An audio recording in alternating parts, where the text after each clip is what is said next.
Hello, we're back in the next installment of our popular video series, AP Environmental Science Lectures. Wow. Welcome back. It got cold in here, so I put a sweater on. So we're going to be talking now about Earth's climate and the difference between weather and climate. Why do we have certain weather patterns? Why do we have certain types of climate in certain areas? And how that affects biodiversity and life on Earth. So let's get started talking about this. We're kind of just going to be talking about climate right now, and then we'll get into like Earth's atmosphere and winds and ocean currents. But we'll kind of do a general thing right here. So let's start, why don't you? Okay, so like, remember we're talking about environmental science, and this is going to connect a lot of different things. So this is going to connect the sort of earth science concept of the uneven heating of the earth, wind patterns, ocean currents, and the different life forms we find on Earth and why we might find them in certain places and not others. Like, why don't we see tons of these growing around here? And you might be like, well, they live in a desert and we don't live in a desert. Well, why are there deserts? And why are these things in the desert and not here? Like, I mean, it would have more than enough water. So shouldn't cacti live here too? We're going to talk about things that we would call niche stratifications. We'll get into it. Okay, but I'm getting kind of ahead of myself. Let's talk about climate. Climate is long-term over many years. It's the long-term temperature and precipitation patterns. And remember precipitation from the water cycle. Rain, sleet, snow, hail, anything, not liquid because it can be solid, any form of water that's going to fall from the sky. And the climate actually determines what plants and animals can live where. And kind of three major ones we'll just really be talking about is tropical, that's near the equator. Throughout all parts of the year, they receive intense sunlight. There's polar, which is the polar opposite. These are the jokes. They're bad. Okay, sorry, I'm not funny. But polar climates you find at the poles, Earth, they receive very little sunlight at any given point in time in the year, and sometimes none. And then temperate, those are the places in between tropical and polar, where they'll receive varying amounts of, I don't want to say varying amounts of sunlight, but yes, varying amounts of sunlight during the day and varying intensities of sunlight. So let's just kind of review stuff you already know. The Earth is tilted on its axis at 23.5 degrees. So when we're experiencing summer, for example, the Earth is tilted towards the sun. Like if the sun is over here, the northern hemisphere of the Earth is tilted toward the sun. So the rays of sunlight that we receive, often called insolation, incoming solar radiation. They squish that together to make a word, insolation. So for us in the northern hemisphere in summer, the incoming solar radiation is more intense. We're receiving more direct rays from the sun. So a couple things happen to make it warmer in the summer. We're receiving more hours of sunlight, and we are receiving more direct rays, like more intense rays, and less are bouncing off back into space. So in temperate climates like where we live, you get the temperature can vary from winter, spring, summer, fall. Okay, but climate is those weather patterns over the long-term period. So here's just an illustration of those different climate zones. You have your tropical, your polar, and your temperate. Temperate areas are places where you think of, oh, they get all 4 seasons. The other places get seasons too. It's just different than how we get them here. So we're going to kind of talk about this concept for right now in this video. Key factors that determine an area's climate are incoming solar energy or incoming solar radiation called insolation, the Earth's radiation, this is why I need an editor. If anyone wants to do that for me for free because I have no money. the Earth's rotation, global patterns of air and water movement, what gases are found in the atmosphere, and the Earth's surface features. So, like, is it flat? Are there mountains? Is it over the ocean? These are key factors that influence climate. So the Earth has many different climates. I know we kind of talked about 3 general ones, but there's a lot of different climates. So again, weather is like, if you looked out today, what's the temperature? Is it raining? What's the precipitation? Wind speed, cloud cover? Weather occurs in a matter of hours to days. So you might have like a storm front that's coming over us, or like you might have like might be hurricane season. We might be getting rains and heavy winds over a few days. Whereas climate is the area's general pattern of atmospheric condition over decades or longer. And they're usually fairly steady and like unchanging. Like weather can change day to day. It can change within a day, like in a matter of hours or sometimes minutes. Like all of a sudden it's, raining.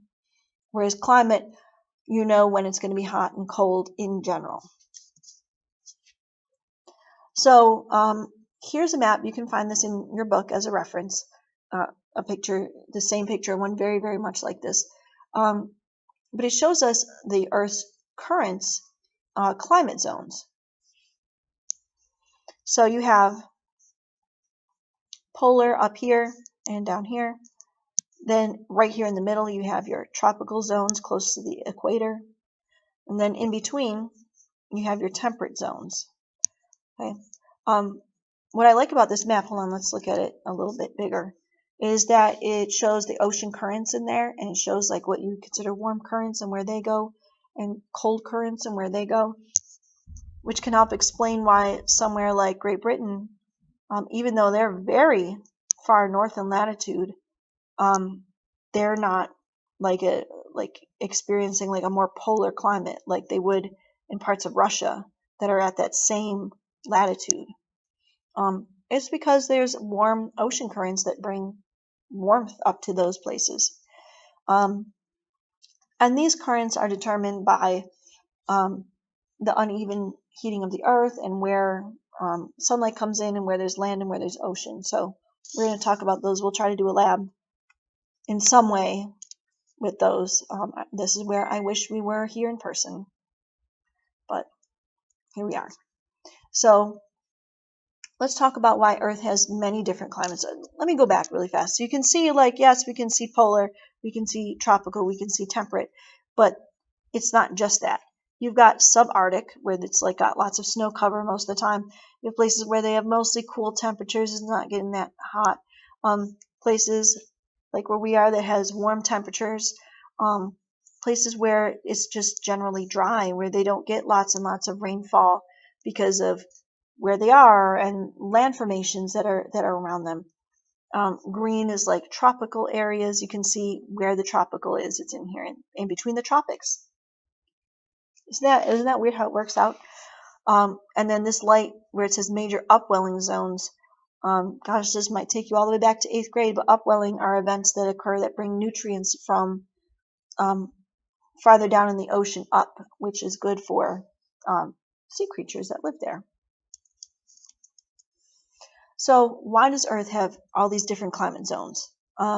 There's air circulation in the lower atmosphere. So in the where we are, why does air move? Why do we have wind? It comes from the sun. Thanks, sun. So the Earth just isn't like a perfect globe where you have like just smooth Earth. You can go outside and you see the Earth has lots of features. There are hills, there are places, there are mountains, there are, like in Kansas, there's flat plains that go on for miles and miles. So the Earth has a lot of surface features. And the sunlight is going to hit the Earth, the Earth's surface, so the ocean or the land, and it's going to bounce off in different ways depending on what's there. So not every surface on Earth is going to get heated the same way. It's going to be uneven.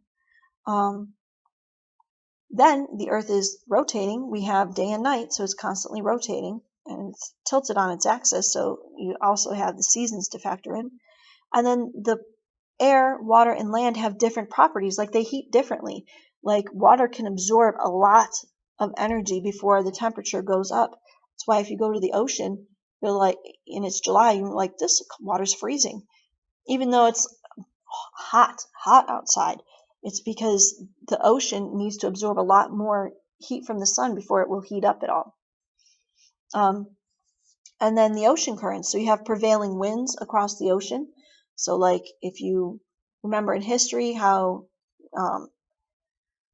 we had Christopher Columbus and their journey across from Spain and Portugal to the Americas. Well, they had sailboats that were pushed over there by prevailing winds and ocean currents. Again, Earth's rotation causes these currents. The redistribution of heat from the sun, depending if it's on the land or the ocean. And then there are surface currents and there are deep currents. So the ocean currents also affect climate on Earth. So let's take a look at global air circulation. I'm going to put up another little video for you guys to watch where someone talks about the different cells that are there that you're going to need to know about. Here's like a bigger view of it. Yeah, you can see this one better. So we have the sun. It's not that close to Earth and it's not that small, but you know, so you have solar radiation coming in. The highest energy input is going to be at the equator because they're getting direct rays from the sun. Okay, they're coming in at a 90-degree angle. So that's going to receive the highest amount of solar energy.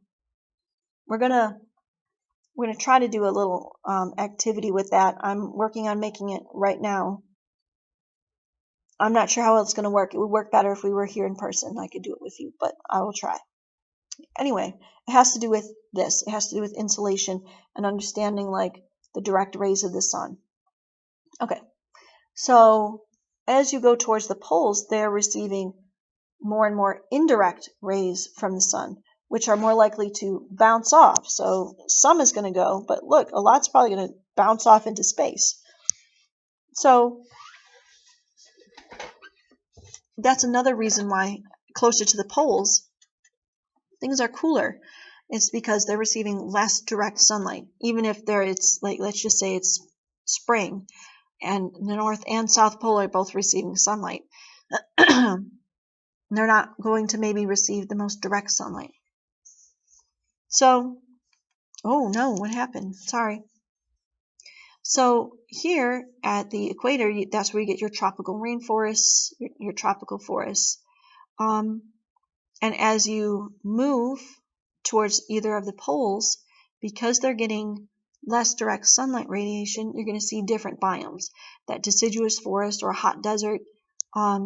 Then you're going to get into your temperate and deciduous forests, your evergreen or coniferous forests, your cold deserts, and then your poles. So let's look at how air moves. Warm air is going to rise. Okay, maybe you've heard people say that, but that's true. Okay, warm air rises. There's a lot of reasons for that. You can research why that happens. But warm air rises. So here it is. As it rises, it cools. As the warm air goes up and up and up in the atmosphere, it cools. And cool air will sink. So then it sinks. So there's like this air current where the warm air is going to rise, cool, and then sink. So you have this sort of prevailing wind here, this wind current that goes through the atmosphere, the atmospheric layers like that. And then it's going to cool and sink. So it's going to bring warmish air up, farther up into the latitudes or farther down into lower latitudes.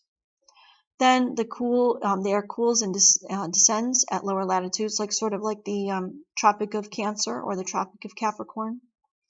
And then you're going to have some air that's warmer here and rise and sink in this direction. It's going to cool and release moisture as rain. So you're going to get these areas that have higher rainfall up here or higher precipitation.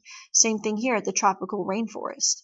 You're going to get where you have these two cells meet, you're going to get rain.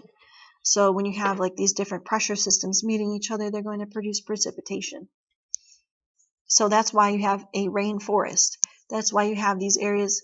oh gosh, it's a long time now, like, but like in the book Twilight, where they were talking about being in like, what is it, Washington, somewhere there where they don't have a lot of sunny days, where it's a lot of rainy. That's because it's in this sort of area where these two cells are going to meet, and you're going to get sort of a cool rainy forest like you have in the Pacific Northwest of the United States. So here's another look at that. So a look at sort of one of these little cells, but closer up. So air is going to flow towards low pressure, because you can think of it being like there's less air molecules there. So nature abhors the vacuum. That means it doesn't like when there's less stuff. It wants to be even. It wants to reach equilibrium.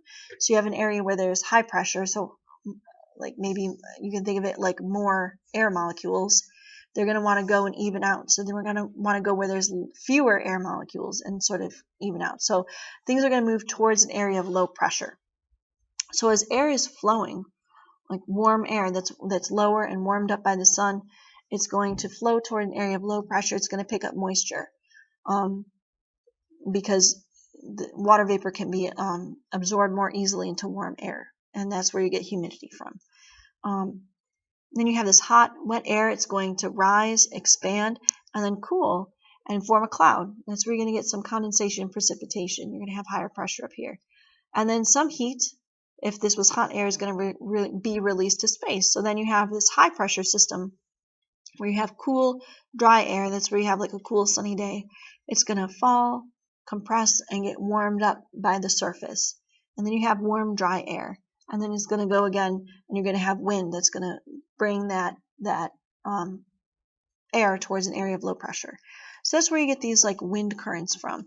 And a lot of places have prevailing winds because of where the sunlight is hitting and heating up the air, and where that air is just generally going to move, because maybe it's an area that's just going to be getting more direct sunlight most of the time. Oops, there it is again. So there are deep and shallow ocean currents, and you can see that they're kind of all connected like a big conveyor belt. You can think of it like that. So again, everything is going to warm up in this area near the equator, and so this warm air is going to flow up. It actually flows right past Great Britain, which is again why they're like not so cold and foggy. Even though, look, like, you know, here's the United States, here's Canada, they're like way up here in Canada land, as in they share the same kind of latitude as Upper Canada, and in some places is like parts of Russia. I think Russia goes down here. It's hard to tell without a border, like, because I know China's over here. Look, I know some geography, but I'm not going to tell you I can memorize everything without borders. But like, Great Britain is fairly high in latitude, but it's not as cold as like maybe this area of Canada, because they're receiving warm ocean currents. So it's going to bring warmer air and warmer water, which is going to warm the lower atmosphere and make temperatures more moderate, even though they should be cooler. Then you have, on our side of the world, cooler ocean currents kind of coming and connecting. And so they kind of all connect. And if there's like disruption, like there's uneven heating of the ocean, or like heat is being added to the ocean in some way, that's going to disrupt these ocean currents, which could then eventually change climate that's been the same for hundreds of years. So another thing that we're going to be talking about is El Nino. It is sort of like an oscillation, which is like a fluctuation. It happens in like the south and the southwest. So like you're looking at the Pacific Ocean, not like it's like close to the equator. So over there. So this happens every few years. And the prevailing winds in the tropical Pacific Ocean. So again, Pacific Ocean, think west coast of America, and west coast of South America, and west coast of like Mexico and Central America, but close to the equator. Those prevailing winds, instead of going, my camera's backwards, instead of going to the west, like towards China, they switch direction.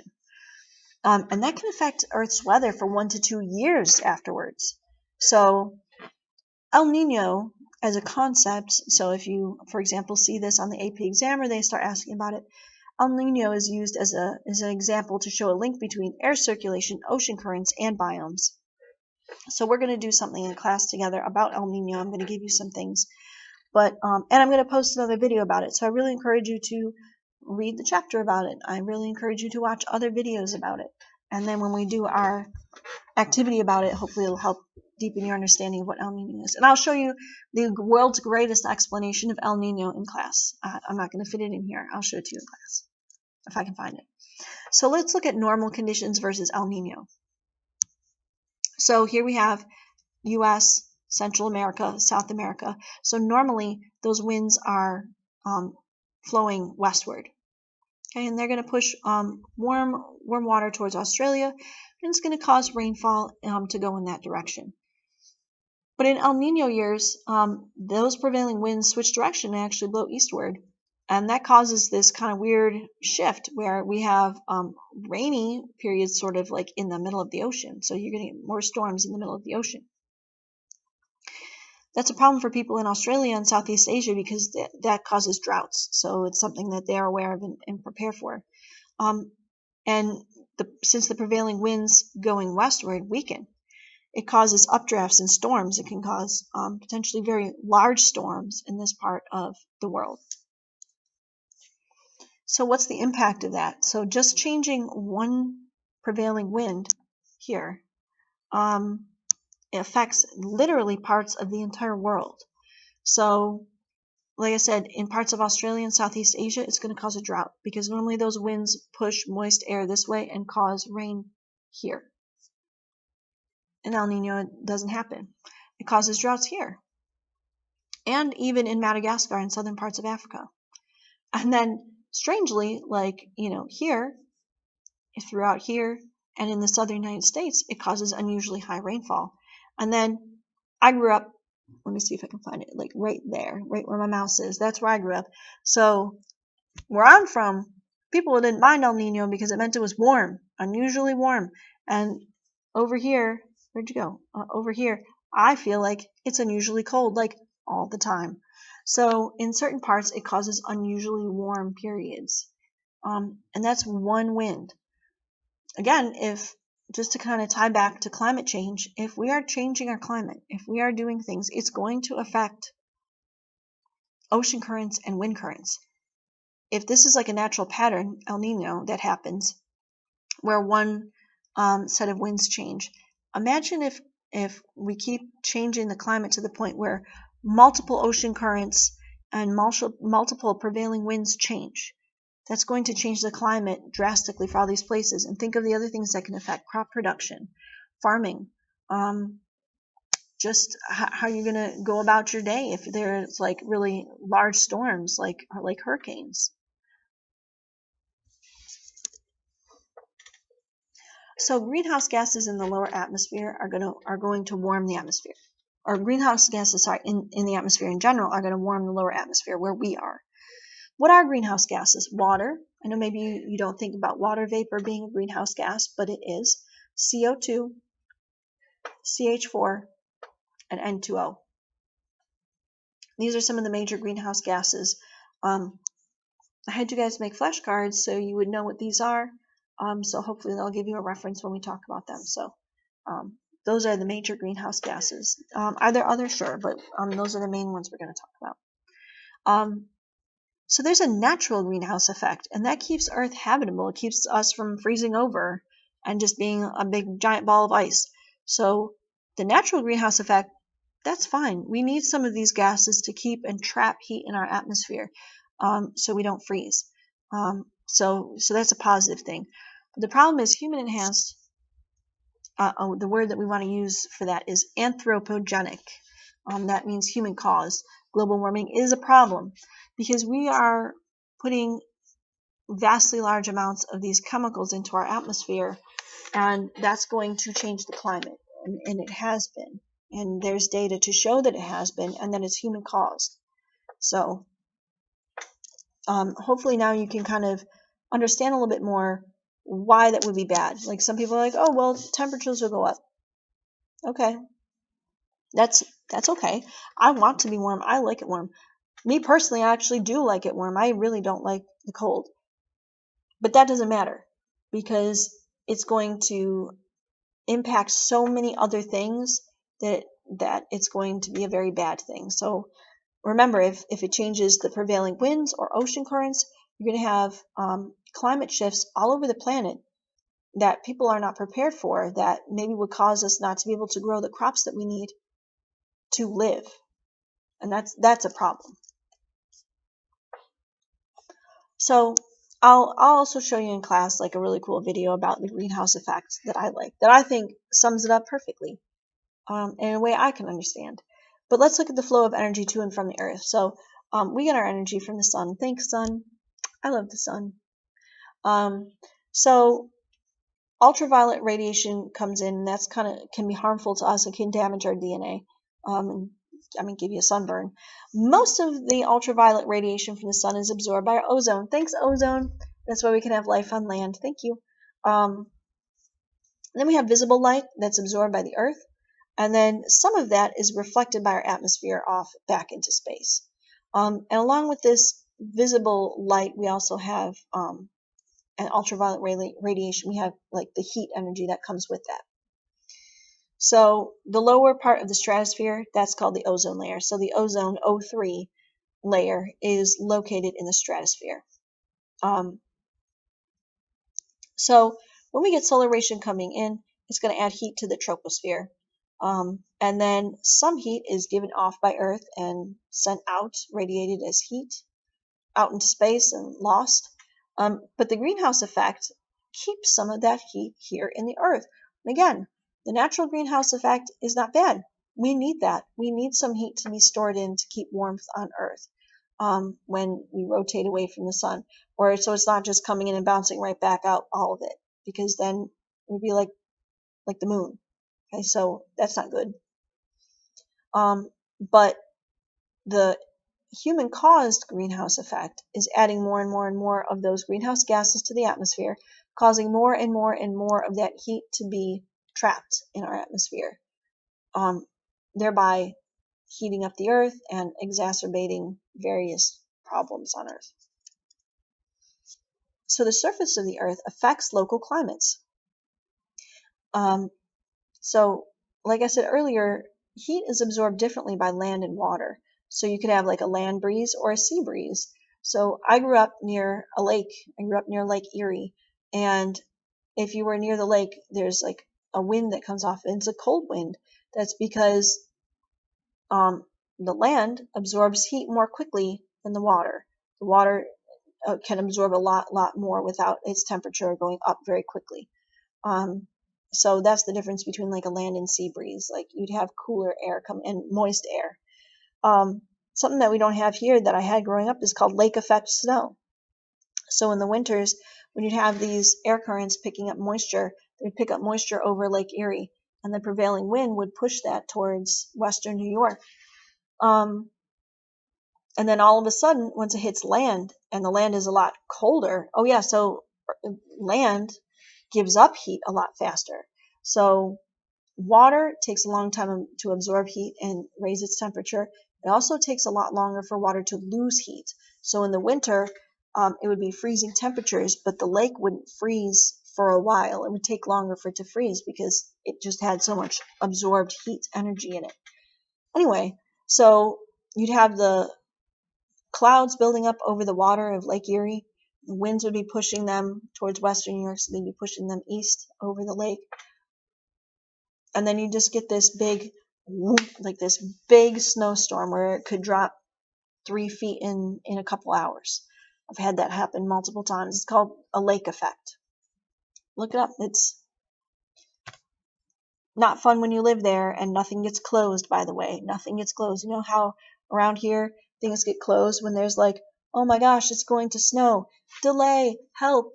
There it's like, there'd be like, okay, well, it's calling for lake effect snow, so parents, make sure you clean out your driveway. Kids, be ready a little early and wear your hats and scarves at the bus stop because they're not canceling school. Yeah, that wasn't fun. Anyway, back to real life. Another example is the rain shadow effect.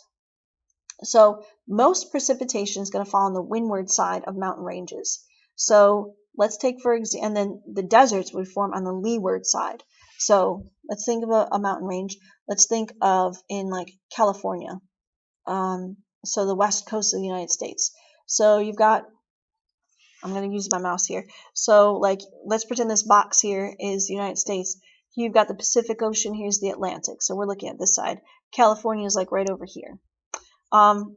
So on the eastern side of California, that's where you're going to start to see the Rocky Mountains. So as wind blows over California, it's going to hit the Rocky Mountains, and it's going to cool as it hits and gets pushed up the mountain. It's going to rain and snow on the mountain, and so you're going to get rain and moisture there on the wind-facing side of the mountain range. And what's on the other side? What's on this side after California? Let's see what states are there. Let's see, you got, I know I can't do it backwards. You got Nevada, New Mexico, Arizona. Did I say Utah? Utah, Nevada, New Mexico, Arizona. Those are the 4 states that are down here. When you think of Nevada, what do you think of? Don't say Las Vegas. It's a desert. So on that side, in that part, past the Rocky Mountains in those states, it's a desert. And it's a desert because it's the leeward side of the mountain range, the side that's not getting the wind blown towards it. Okay, it's the side after the mountain range. That's called a rain shadow. So if you're like, I kind of don't get it, I really encourage you, just look up a video of rain shadow effect. Google rain shadow effect. Look in your book about the rain shadow effect. So if you need some more like help or understanding, look it up. There's so many resources, and people say stuff way better than me. And then you have cities, and they create microclimates. So think of like a city like New York. What's there? A zillion people, really tall buildings, no trees. You're going to have flat areas of the tops of buildings and streets. Sorry, I'm not dying. I just not used to talking so much. And then you're going to have cars and buses that are going to produce extra CO2. So you're going to have a microclimate. You're going to have like a different temperature than the prevailing area. Again, like I grew up in Western New York. It would be freezing cold in like March. And then I do have a friend who lives in New York. Hi, friend. In case you ever watch this. Hi, Gabby. So when I would go visit her, I'd have all my winter gear ready. And yeah, I would need it. It would be cold at times, but it would be like, there'd be times where I'm like, I don't need a coat, or, I don't need to wear my hat and gloves here. It's pretty warm. It's not that far. It should be in the same type of climate area, and it's much warmer because of the effects of just having a city. Here's a picture of that rain shadow effect, by the way. So you can imagine here, this is the Pacific Ocean, here's California. So prevailing winds, remember the winds that kind of go generally in the same direction pretty much all the time. They're picking up moisture from the ocean.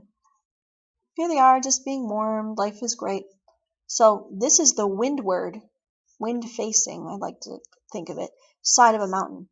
So the air rises, cools, and as it cools, I'll try to do a demonstration in class. It's going to cause me to spill water, so I'll try to do it in class. But when warm air cools, it can hold less water. So that water's got to come out somewhere, so it comes out as precipitation. Like I said, remind me, I'll show you a demonstration of that in class one of these days. So the warm air rises, cools, and releases moisture as precipitation. So you have forests in this area and like fair amounts of water. And then the cool air rises over the mountains and then gets warmed up again. So on the leeward side, that's this side of the mountain range, the air descends and warms, but there's like very little to no moisture in it. So that's called a rain shadow. Think of like a shadow. There's nothing like there. It's like hidden. So there's no rain. It's one on this side. So that's how you get desert areas on sides of mountains like that. And I think the best example for that is the west coast of the U.S. And here's just a bigger picture if you want to pause and look at that. Okay, so that's enough for now. That was kind of a lot. We're not going to do this next part yet about climate affecting biomes because that's a lot. We talked about climate, weather, rain shadows, El Nino, ocean currents. There's a lot there. I really encourage you to read your book chapter that has to do with this, or the section that has to do with this, and anything that you didn't understand. You have the computer. right in front of you. I encourage you to watch videos, look stuff up, look up words, see what other people have said about it.